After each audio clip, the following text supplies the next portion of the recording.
The sound of a door locking is usually final, but when you design the lock yourself, it sounds less like an ending and more like a challenge. The heavy, hydraulic hiss thump of the reinforced steel door sealing shut echoed through the narrow stairwell, vibrating in my chest. It was a grade 4 mechanism, triple-bolted, pry-proof, and designed to withstand a C4 charge. I know this because I patented the mechanism myself in 1988. I am Walter Sterling. I am 75 years old. My knees click when I stand, and my hands shake when I hold a coffee cup, but my mind is still a blueprint of every secure facility from Washington to Berlin. I spent 40 years designing panic rooms for diplomats who feared assassination and vaults for banks that feared ruin. I built fortresses. And now the irony is bitter enough to choke on. I am locked inside the attic of the very masterpiece I built to keep the world out. My son, Lucas, and his wife, Brenda, were on the other side of that door. They didn't shove me in violently. That would have been honest. Instead, they guided me with the condescending gentleness one uses on a confused child or a dying pet. Lucas had his hand on my elbow, his grip firm but careful not to bruise. "Just for tonight, Dad," Lucas had said, his eyes sliding away from mine, unable to hold my gaze. "We have the investors coming. It's a big night. We can't have you wandering around telling stories about the war again. It embarrasses Brenda." I had asked, my voice raspy. "I wasn't in a war, Lucas." Brenda had sighed, adjusting her diamond earring, a diamond I paid for. "He's confused again. Just put him upstairs, Lucas. He'll be safer there. We don't want him tripping on the rug in front of Mr. They think I have dementia. Or rather, they have convinced themselves and the family doctor they bribed with a consulting fee that I do. It fits their narrative. It absolves them of guilt. If I am broken, then discarding me is an act of mercy, not malice. They think my silence is confusion. They mistake my observation for vacancy. They are wrong. I am not confused. I am recording." I sat down on a dusty wooden crate in the dim light of the attic. This wasn't just a storage space for Christmas decorations and old yearbooks. This was my original workshop. It smelled of ozone, soldering iron, and the sharp tang of copper wire. It smelled of potential. Below me, through the floorboards and the layers of soundproofing I had installed to keep the world quiet, I heard the heavy, rhythmic thumping of bass. The music was starting. They were throwing a party. But it wasn't a celebration of family or a holiday. It was a showcase. I overheard them yesterday in the kitchen. Lucas thought I was asleep in my chair. He was on the phone, his voice pitched high with desperation. "Yes, 5 million, he had said. "The architecture alone is worth 3. It's a fortress. But the land is prime. We can close next week." The old man? Don't worry about him. We're finalizing the competency hearing on Monday. Once he's declared unfit, I get power of attorney. Lucas is in debt, deep debt. Loan sharks don't care about your pedigree. They care about your payment schedule. And Brenda? Brenda wants a penthouse in Miami. She hates this house. She hates the security. They plan to liquidate me. They plan to sell the Sterling estate, my life's work, to a developer who will likely bulldoze it to build condos. I took a deep breath. The air in the attic was getting stale. The ventilation in this house is controlled by the central smart home system, a system Lucas controls from his iPad. He has turned the airflow off to this zone. It's a subtle torture, a warning. Stay quiet, old man, or suffocate. It was a passive-aggressive murder attempt disguised as a glitch. I stood up and walked to the small circular window at the gable end. It was reinforced glass, bulletproof, naturally. I looked down at the driveway. A line of luxury cars was snaking up the long, winding approach. Mercedes, Bentleys, a bright red Ferrari. Investors, developers, people with money who think they are buying a high-tech fortress. They think they are buying safety. They don't know they are walking into a trap. I watched my son welcome strangers into my sanctuary, smiling as he locked his father in a box to die. He thinks he holds the keys to the castle because he has the app. He thinks the future belongs to the young and the ruthless.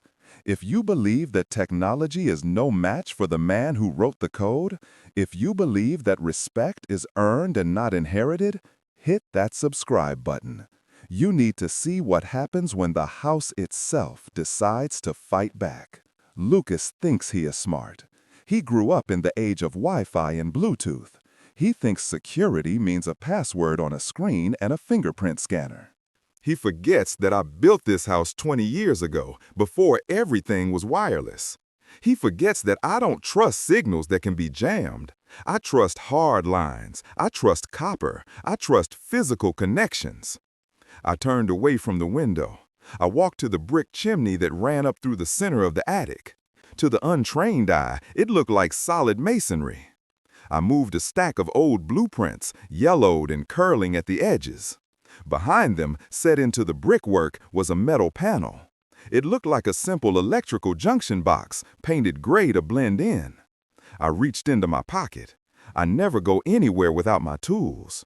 I pulled out a small flathead screwdriver, the handle worn smooth by 50 years of use. I removed the 4 screws, one by one. I placed them carefully on the crate. I didn't drop a single one. My hands weren't shaking now. The panel dropped away. Inside, there was no touchscreen. There was no sleek Apple-designed interface. There was a clunky analog keyboard and a green monochrome monitor, hardwired directly into the home's copper nervous system. It looked like a relic from the Cold War. It was. This is the God Mode protocol, a failsafe I installed in case the system was ever hacked, hijacked, or turned against me. It overrides the Wi-Fi. It overrides the cloud. It overrides the iPad. It connects directly to the servos, the solenoids, and the breakers. It overrides everything. I cracked my knuckles.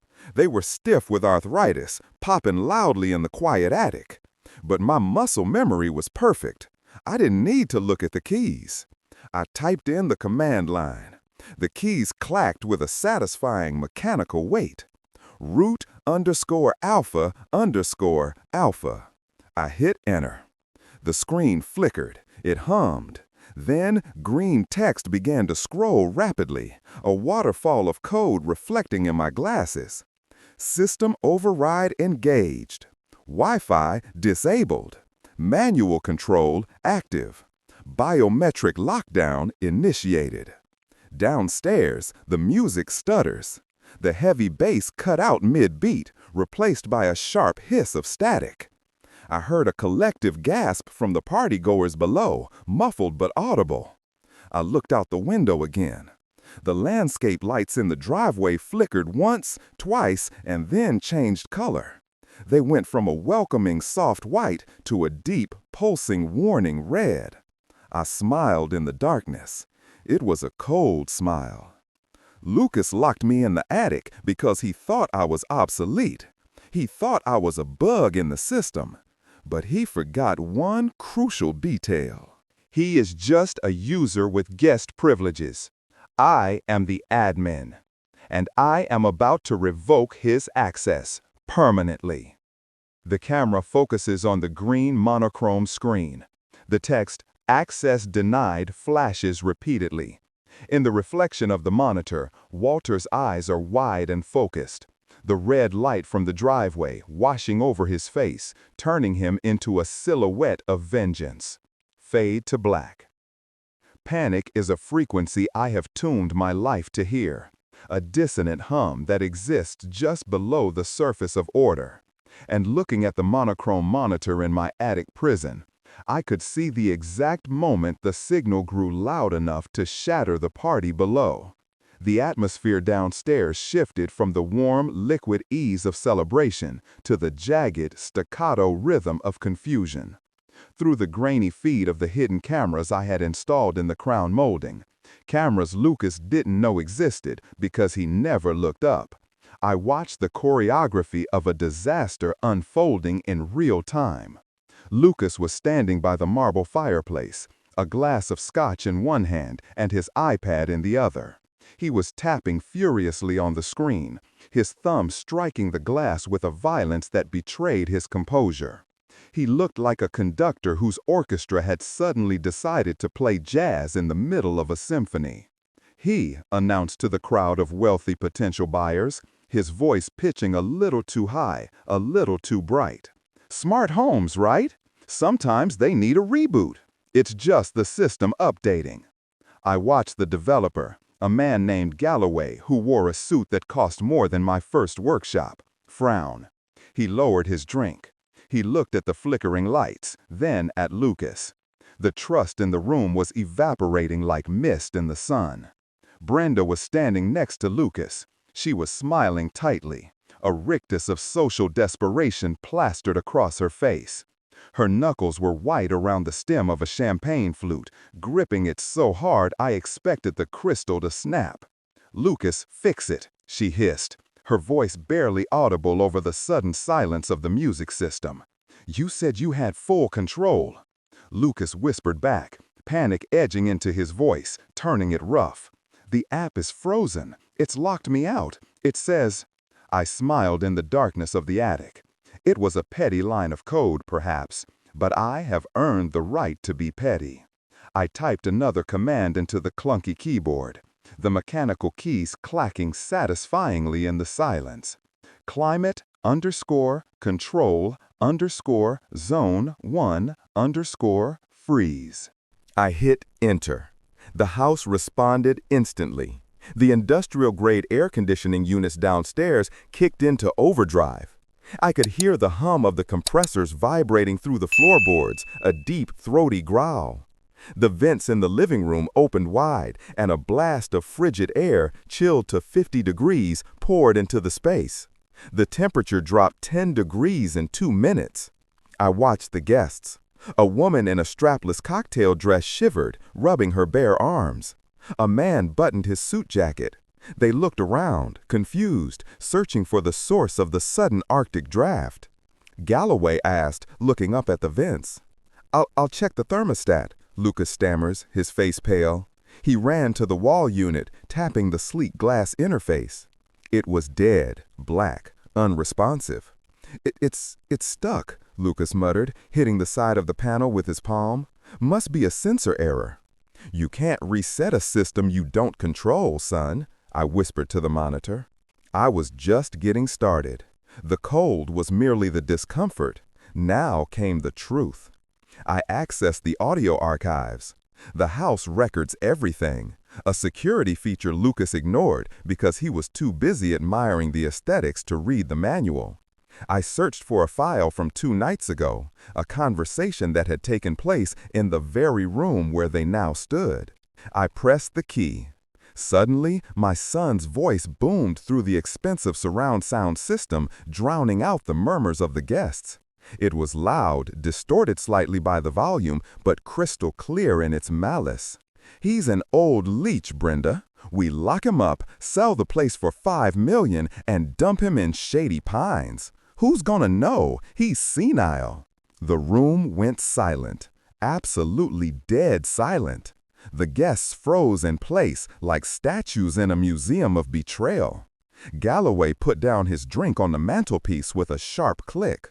Lucas looked around, wild-eyed, spinning in a circle as if trying to catch the voice in his hands. That's a deepfake, AI. Someone is hacking us." Then Brenda's voice followed, shrill and clear, cutting through his protests. "I hate the way he smells, like old oil and death. I can't wait to sanitize this place." The guests were backing away now. They were edging toward the door, creating a wide circle around my son and his wife. This wasn't a glitch. This wasn't a prank. This was an exposure. It was a vivisection of their character, played out in high fidelity. "Let's go," Galloway said, his voice hard. "I don't do business with people who lock up their parents." Lucas screamed. He ran to the front door to stop them, his arms spread wide. "Please, Mr. Galloway, it's a misunderstanding. My father is sick. He gets confused. We were just—" "Move, Lucas," Galloway said. Lucas grabbed the handle of the massive front door. He pulled. It didn't move. I had engaged the perimeter lockdown. Outside, heavy steel shutters descended over the windows with a deafening clang, sealing the house in darkness for a split second before the emergency red lights pulsed on. The deadlock bolts on the exterior doors slid home with the sound of a prison cell closing. Thud, click. "Oh!" a woman screamed, clutching her pearls. Lucas was pulling on the door with both hands, sweating profusely, his feet slipping on the marble floor. "The system has gone rogue." "Not rogue," I spoke into the dusty microphone connected to the intercom system. My voice filled the house, distorted slightly by the old speakers, sounding deep, omnipresent, sounding like the voice of God himself. Lucas looked up at the ceiling, terror washing over his face. He recognized the voice. He recognized the tone. It was the tone I used when he was 10 years old and broke a window playing baseball. He whispered. "You wanted to sell my house, Lucas," I said, my voice echoing in the terrified silence of the living room. "You wanted to sell the safety I built, but you forgot to read the manual. This house protects its owner. It identifies threats. And you," Brenda shrieked, abandoning her dignity entirely, "you're scaring people." "You should have thought about that before you locked a 75-year-old man in an unventilated attic," I replied. I typed the final command, emergency_protocol_911_silent alarm. I sent the video feed of their confession, the audio of their conspiracy, and the footage of the attempted false imprisonment directly to the police precinct's digital tip line. I attached a priority tag. They would be here in minutes. I looked at the monitor one last time. Lucas was slumped against the door, defeated. The guests were huddled in the center of the room, shivering in the cold, bathed in the pulsing red light of the emergency strobes. It was time. I typed the command to unlock the attic door. The hydraulic hiss sounded like a sigh of relief in the small space. I stood up. My legs were stiff, my back ached, but I felt a surge of strength I hadn't felt in years. I picked up a large, heavy pipe wrench from my workbench. I didn't need it as a weapon. The house was my weapon, but I needed it as a symbol. It was a symbol of the work that built this roof, the labor they despised, the old oil and death they wanted to sanitize. I walked down the stairs. The heavy oak steps creaked under my boots, a slow, deliberate cadence. Thump, thump, thump. I reached the bottom of the stairs and turned the corner into the living room. The guests parted like the Red Sea. They looked at me, an old man in a dusty cardigan, holding a wrench, his eyes burning with a cold blue fire, with fear and awe. I walked through them. I didn't look at them. I looked only at the two people huddled by the locked front door.